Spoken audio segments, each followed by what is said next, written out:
Magandang umaga po sa inyong lahat. Ito po si Dr. Jeff Ho.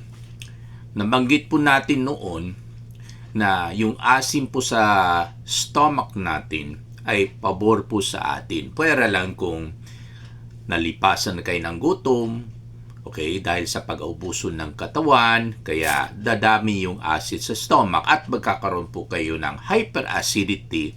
At kung masugatan po yung stomach po ninyo ay ang tawag po natin ay acute gastritis. Kung gas-gas lang, yung superficial lang po yung pagsisira ng lining ng stomach, or pag palalim at palalim at palalim ka, parang yung butas-butas sa kalye, yun po ang tawag natin na ulcer. So bakit napaka-importante po yung asim sa stomach?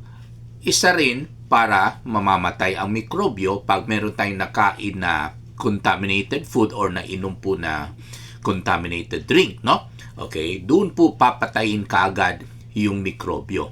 At isa rin dito yung pagsusuka, no? Okay, tuwing kumain tayo ng contaminated food or nakainom po tayo ng contaminated water, sinusuka po natin kaagad. Okay? Yan po ay dahil sa kagalingan at katalinuhan ng ating Panginoon na tuwing meron tayong kinain na hindi malinis or meron tayong nainom na hindi malinis, pinapalabas kaagad ng stomach natin. Ayaw po natin magsuka, syempre. Okay? Ayaw po natin yung vomiting. No? Pero, ito po'y pabor sa atin. Dahil po pag nasisikmura na po tayo dahil sa hyperacidity, sinusuka natin. Diba? Maasim po yung suka natin.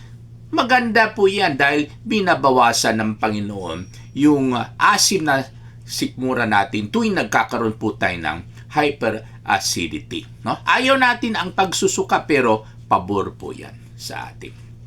Okay? At tungkol pa rin sa asim, yung urinary tract po natin, okay, ay binabantayan ng sariling ihi natin. Kaya po ang ihi po natin ay maasim rin. Okay? Yung asim ng ihi ay galing po sa dugo natin na nag-circulate sa buong katawan. At saan galing po yung asim ng dugo po natin? Ito po ay dahil sa produkto ng metabolism ng katawan natin. Na ang produkto po, bukod sa creatinine, bukod sa urea, ay mga maaasim na waste product, no?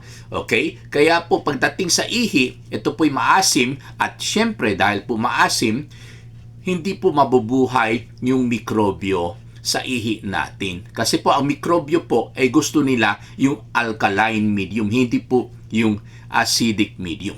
Pero yung asim ng ihi, walang laban po pag kumain po kayo ng mga matatamis. Anyway, I will explain that in our future videos, no? Okay? At saka isa rin, okay? Bali, ang stomach natin ay maasim, ang urinary tract natin ay maasim, at yung puwerta ng babae, maasim rin po yan. Yan rin po ay galing po sa Panginoon. Sinisigurado po ng Panginoon natin na protektado palagi yung puwerta ng babae. Paano? Pinapaasim niya yung puwerta, no? Bakit? Kasi kasama sa puwerta yung normal flora, yung normal na mikrobyo. Normal po yan, hindi ito nagbibigay ng sakit sa vagina ng mga babae. Ito po'y pangalan na Lactobacillus acidophilus. From the word itself, acidophilus, gusto nila yung maasim. Kaya ito po mikrobyo na nilikha ng Panginoon, okay, hindi po mamamatay sa asim ng vagina. No? Okay? Kasi gusto niya yung asim. Sila mismo ang nagpapaasim ng vagina. How? Because they break down the glucose, okay, na pinuproduce ng, if I'm not mistaken, ng cervix, no? Okay? Binibreak down po nila into acidic byproducts. Kaya ang vagina po sa mga babae ay maasim, okay, upang protektahan yung vagina from infection.